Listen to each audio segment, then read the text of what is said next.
our last speaker this morning. I invite Mr. Pradeep from Nepal, Kathmandu. Basically has a similar CV as our colleague just now. He got a degree in geology and hydrology from his home university, Tribhuvan University in Kathmandu. Later he got another degree in applied geomorphology and remote sensing at the International Institute for Aerospace and Earth Sciences in the Netherlands, a very famous institute for that technique. He then served a lot of projects in Nepal and in the Himalayas, monitoring glaciers, monitoring and managing mountain hazards. He's now with ICIMOD.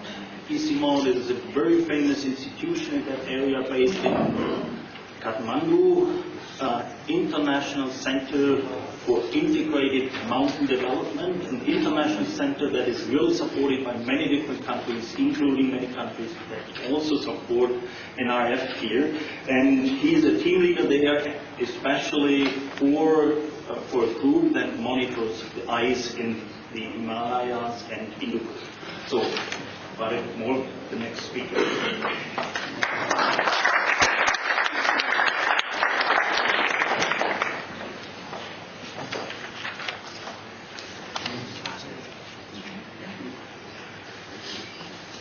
First of all, I would like to thank the Honorable President of the ICIMOD for inviting me to give opportunity to present the small issues of the melting ice in the Hindu-Kush Himalaya. Honorable President, distinguished delegates in the Northern Research Forum 6th Open Assembly, I bring the greetings from the Mount Everest area, the Hindu-Kush Himalaya.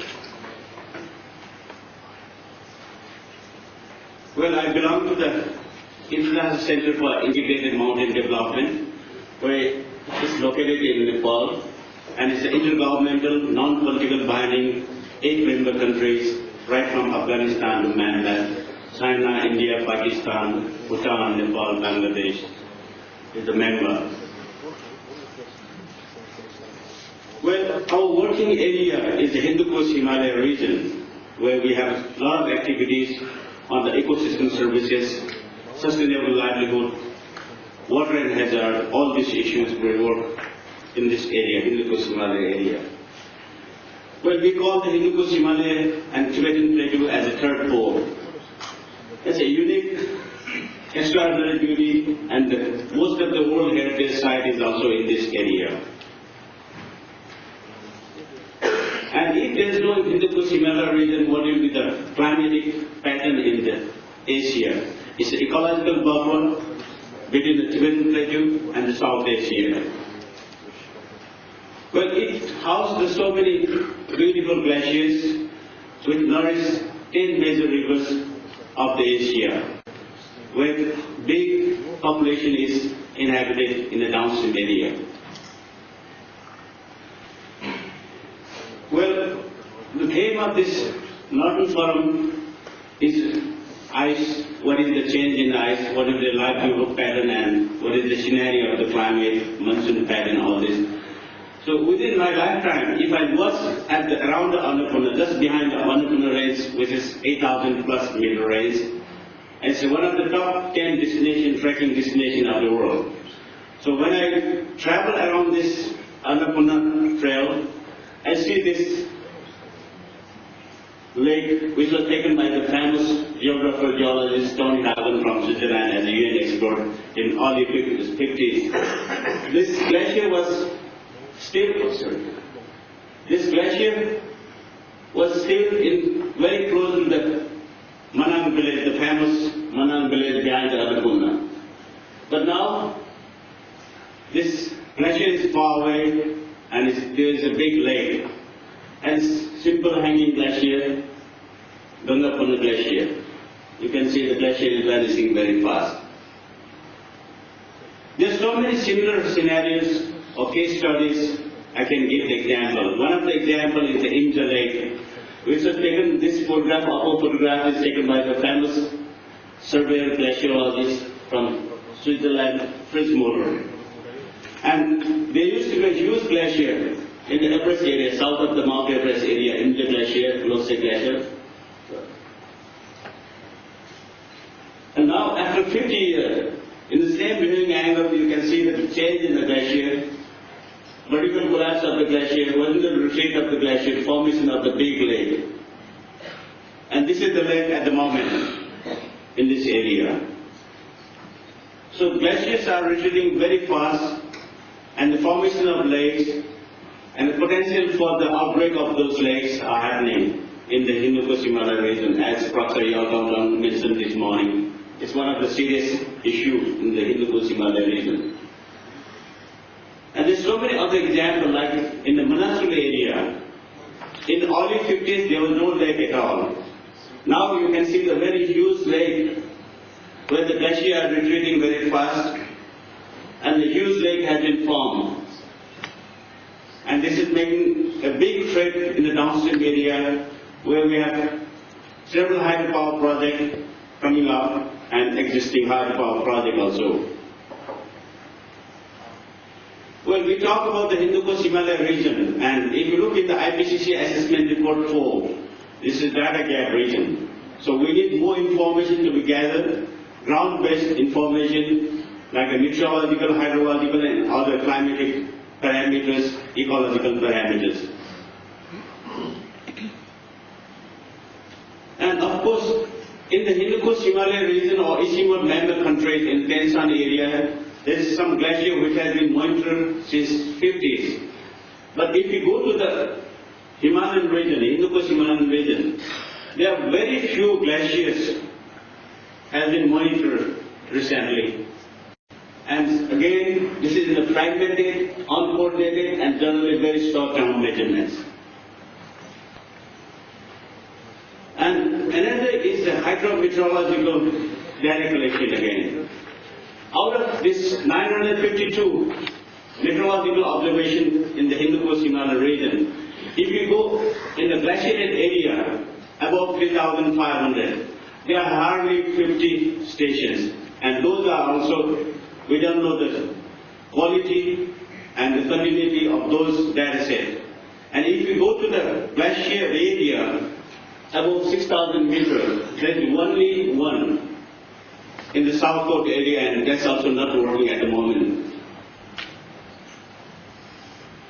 Well, as Dr. Kulkarni mentioned, there are some glaciers monitored in the Indian Himalaya.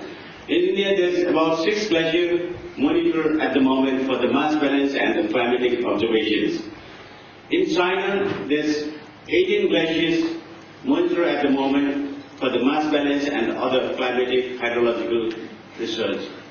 But in Nepal, at the recently, there are only 4 glaciers monitored, but not in the continuous data collection. Like the Rekasamba AX010, which is very famous, very tiny glacier, which will be vanishing very soon, within 40-50 years. And the Mira Glacier in the Everest area, and the Yala Glacier in the Lankan Valley. Well, at the ICIMOD, we have a program called the Glacier Monitoring Program, where we would like to have a point observation in the glacier field itself, then observation of the hydrological and meteorological phenomena, then of course, by the remote sensing approach, we would like to map and monitor those glacier and snow fields. And this modeling, upscaling and downscaling of the glacier and climate change scenario, we are starting it. But overall, capacity development is the biggest issue in the Hindu-Kush Himalaya region. Institutional capacity, professional capacity is lagging. That is why it's not continuously monitored. And another big issue is the knowledge sharing. So we would like to have regional knowledge hub in the SKS region for the cryosphere data sets and capacity development. So, as I mentioned, they need a regional knowledge hub in the whole Hindu-Kush Himalaya region for the cryosphere and hydrometeorological information. And of course, the mapping of the snow and glaciers is quite difficult task. At ICIMOD, we have completed the glacier mapping of the whole Hindu-Kush Himalayan region, and this will be published very soon, within a few weeks. And of course, the regular field-based information long-term monitoring of the glaciers are required, and ICIMOD, in collaboration with the different national partner, we are working on that thing. And linkage with the global and regional initiatives. As Professor Yautaldan mentioned this morning, and also Honorable President mentioned about the Bangladesh issue of flood and siltation coming down from the Himalaya. But there are so many serious issues, like this is one of the small catchments within China. This is small catchment within China, where there are numerous glacier and glacial lakes. And there are so many existing hydropower and upcoming hydropower projects in this small catchment. And there was in 1964 and 1981, there was a big debris flow coming down from lake within the China and destroyed long sections of Nepal-China highway and closed for 3 years that highway. And many livelihood also of the villages were disturbed for many years. And this photograph, you can see this photograph, which was I took it in 1987 inside China. Now this lake is growing very fast. And it can happen any time the big debris flow come down to Nepal, and very big devastation might be there in the banks of the rivers, where the local people will have a big livelihood damage. So I would like to mention briefly about the glacial lake outburst flood phenomena in the Himalaya, where we have been working in ICIMOD for long years. Here in Iceland, the glacial leaves, Jökulá is similar to this issue. And there are so many glacial lake outburst flood in the Himalaya. And some of the information, the great literature on the published peer-reviewed literature is available in the ICIMOD site.